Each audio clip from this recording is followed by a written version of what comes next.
الرحمن الرحیم قال رب انصرنی بما کذبون۔ آج ہم حضرت نوح علیہ السلام کی ایک دعا کا ذکر کریں گے جو کہ سورۃ المؤمنون کے اندر بیان ہوئی ہے۔ حضرت نوح علیہ السلام کے بارے میں قرآن پاک میں ہے کہ انہوں نے اپنی قوم میں بہت سارا وقت گزارا۔ فَلَبِثَ فِيهِمْ أَلْفَ سَنَةٍ إِلَّا 50 عام، انہوں نے 1000 سال اپنی قوم میں گزارے سوائے 50 کے، یعنی 950 سال حضرت نوح علیہ السلام نے اپنی قوم میں وقت گزارا۔ اور وقت کیسا گزارا؟ عربی زبان میں عام کو بھی سال کے سے تعبیر کیا جاتا ہے اور سنہ کو بھی سال کے تعبیر کیا جاتا ہے، لیکن فرق یہ کہ عام مشکل حالات کو کہتے ہیں اور سنہ آسانی کو کہتے ہیں۔ تو قرآن کہتا ہے انہوں نے جو 950 سال وقت گزارا وہ بہت مشکل وقت گزارا، اور 50 جو تھے وہ آسانی کے ساتھ گزارا۔ اب وہ 50 کون تھے، کون سے تھے؟ وہ علماء کرام فرماتے ہیں یا تو کشتی بنانے کے بعد یعنی طوفان کے بعد کے تھے، یا کچھ پہلے تھے اور کچھ بعد کے تھے۔ وہ قوم جو تھی حضرت نوح علیہ السلام کی، جسے آپ نسل در نسل تبلیغ فرماتے ہیں، قرآن پاک میں ہے ہم اظلم و اطغوا، وہ بہت بڑے ظالم تھے اور بہت زیادہ سرکش تھے۔ حضرت نوح علیہ السلام کے بارے میں وہ اپنی ہر آنے والی نسل کو کہتے کہ ان کے قریب نہیں جانا، آپ کے بارے میں بہت برے بھلے الفاظ بولتے، وہ بچہ جب سنبھلتا تو وہ بھی قریب نہ جاتا۔ حضرت نوح علیہ السلام کے ساتھ قوم در قوم یہ رویہ اختیار کرتی رہی، یہاں تک کہ جب آپ کشتی بنانے لگے تب بھی آپ پر بہت اعتراضات اور آپ پر بہت طنز وغیرہ کرتے تھے۔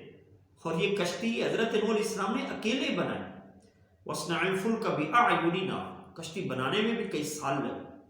اور وہ یوں کہتے کہ دیکھو دو وادیوں کے درمیان جب پانی نہیں ہے تو پتہ نہیں نوح کس طریقے سے اس کشتی کو پانی کے اندر تیرائیں گے۔ وَحَمَلْنَاهُ عَلَى ذَاتِ أَلْوَاحٍ وَدُسُرٍ، جبکہ وہ کشتی اللہ تعالیٰ کے حکم سے بن رہی تھی۔ تو حضرت نوح علیہ السلام کی قوم کا یہ انداز تھا کہ وہ آپ کے ساتھ بڑا برا رویہ اختیار کرتی رہی، حتیٰ کہ ان پر عذاب آیا۔ لیکن حضرت نوح علیہ السلام کا اپنی قوم کے ساتھ کیا پیار تھا، آپ قرآن پاک میں یہ آپ ہر وقت اپنی قوم سے محبت کے ساتھ بولتے، یا قومی، اے میری قوم، فَقُلْتُ اسْتَغْفِرُوا رَبَّكُمْ، تم اپنے رب سے مغفرت طلب کر، میں تمہارے پاس ڈر سنانے والا بن کر آیا ہوں۔ لیکن قوم جب کچھ نہ مانا تو قرآن کہتا ہے حَتَّى إِذَا جَاءَ أَمْرُنَا وَفَارَتِ التَّنُّورُ، پھر اللہ کا عذاب آ گیا، اور فارت النور یعنی ہر طرف سے پھر پانی ابلا اور وہ قوم ہلاک ہو۔ اس سارے واقعے سے پہلے، طوفان سے پہلے، قرآن پاک میں حضرت نوح علیہ السلام کی ایک دعا کا ذکر ہے، رب انصرنی بما کذبون، اے اللہ میری مدد فرما، میرے بارے میں یہ جو جھوٹ بول رہے ہیں اس معاملے میں میری مدد فرما۔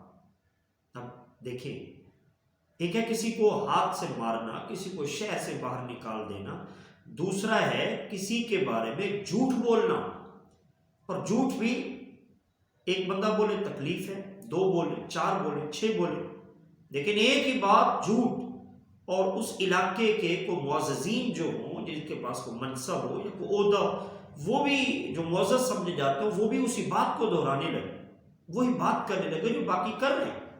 تو ایسے معاملے میں انسان کس طریقے سے ایک ایک کا سامنا کرے، کتنا مشکل مرحلہ ہو جاتا ہے انسان کے لیے۔ تو اس وقت سوائے اللہ تعالیٰ سے دعا کے اور بندے کے پاس کوئی بھی چارہ نہیں ہے، کیونکہ بعض اوقات ایسا بھی ہوتا ہے، ہمیں جب پتہ چلتا ہے کسی سے پوچھتے ہیں یار آپ نے میرے بارے میں یہ کہا، کہتا ہے نہیں میری کیا مجال کہ میں نے وہ کہہ رہا تھا اس لیے میں نے کہہ دیا۔ تو انسان اپنے اوپر جو جھوٹ بولا جاتا ہے تو اس کو کلیئر کروانے میں بعض اوقات بہت مشکل وقت ہوتا ہے، اور اتنی تکلیفیں بعض اوقات تلوار سے اور نیزے سے نہیں ہوتی، جو زبان سے انسان کو تکلیف پہنچ رہی ہوتی، جو جھوٹ پھیل رہا ہوتا ہے کسی انسان کے بارے میں، کسی کی عزت کے بارے میں، کسی پر کوئی بہتان لگ جائے یا کسی اور معاملے میں، تو جھوٹ کا سامنا کرنا جو ہمارے متعلق کو بولا جائے یہ بہت مشکل مرحلہ ہوتا ہے۔ تو اس وقت جو دعا مانگی حضرت نوح علیہ السلام نے بڑی تکلیف کے ساتھ دعا مانگی، جو کئی سالوں کی دل کے اندر تکلیف تھی۔ تو غور کیا جائے اس دعا پر، رب انصرنی بما کذبون، اے اللہ میری نصرت فرما۔ عربی زبان میں استعانت کو بھی مدد کہتے ہیں، معاونت کو بھی مدد کہتے ہیں، لیکن نصرت کہتے ہیں بہت بڑی مدد کو۔ جیسے قرآن پاک میں جنگ بدر میں اللہ تعالیٰ نے فرمایا نا وَلَقَدْ نَصَرَكُمُ اللَّهُ بِبَدْرٍ، اور اسی طرح غزوہ احد کے بارے میں بھی فرمایا وَمَا النَّصْرُ إِلَّا مِنْ عِنْدِ اللَّهِ، کہ نصرت مدد یعنی بہت بھاری مدد۔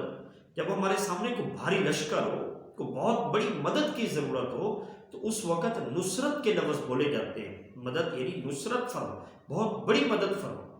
تو جھوٹ جب پھیل جائے تو اس میں سوائے حضرت نوح علیہ السلام کی اس دعا کے ہمارے سامنے پھر کچھ بھی نہیں بچتا کہ یوں دعا مانگی جائے، رب انصرنی بما کذبون، اے اللہ میری نصرت فرما جو یہ لوگ میرے بارے میں جھوٹ بول رہے ہیں۔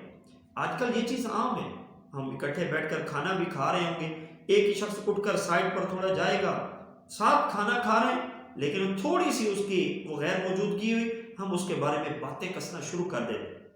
تو یہ بہت بڑا ایک مہمہ ہوتا ہے انسانی زندگی میں کہ جھوٹ سے اپنے آپ کو محفوظ کرنا۔ تو ایسا وقت آ جائے تو پھر یہ نوح علیہ السلام کی دعا مانگنی چاہیے، رب انصرنی بما کذبون۔ اللہ تعالیٰ سے دعا ہے اللہ تعالیٰ ہمیں حاسدین کے حسد سے محفوظ فرمائے، آمین بجاہ النبی الامین وصلی اللہ علیہ وآلہ وسلم۔